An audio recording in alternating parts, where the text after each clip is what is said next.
Hi Andrew, welcome back again. Thank you. Nice you're here to share all your knowledge, not all, but some of your knowledge and information with us. Yeah, welcome. Andrew, I heard that one of the focuses in neurotraining is suppression. Can you explain us suppression? Suppression is the concept that was highlighted by the father of homeopathy, Samuel Hahnemann. And he was attempting to teach the doctors at the time that probably a lot of the medicines they were using were actually suppressing illnesses. So what he did was really quite fascinating. He had a man who had tuberculosis, and he gave the man with tuberculosis a smallpox infection. And as the smallpox increased, the symptoms of the tuberculosis disappeared. So he showed the doctors this process, and then they said, well, you know, if that's true, then you should be able to reverse the process. And so he did. He helped the person to overcome the smallpox with homeopathic preparations, by the way. And as the smallpox disappeared, the symptoms of the tuberculosis came up. They then said, well, if you can fix up his smallpox with homeopathics, then you should be able to fix up his tuberculosis with homeopathics. He said, okay, and he did.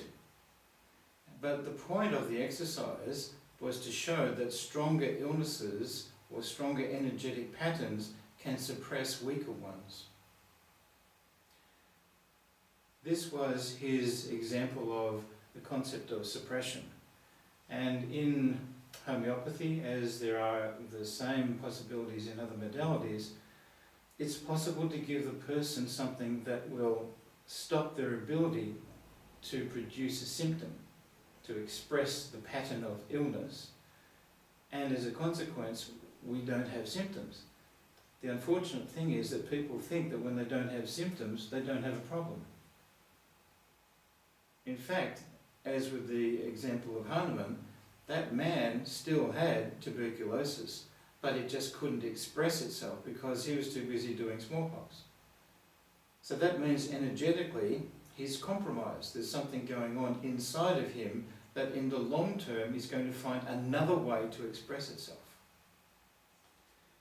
So to shortcut that process, so people aren't going to create other illnesses later on in life, we actually look for suppressions. Things that people have done that have suppressed the energetic pattern that they started with or that they need to express, and as a consequence those old patterns will come to the surface. Then we can use neurotraining to help them to overcome those same patterns.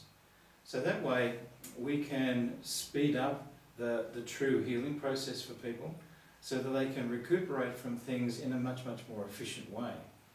A person cannot really recuperate properly when they're having to fight off various suppressions.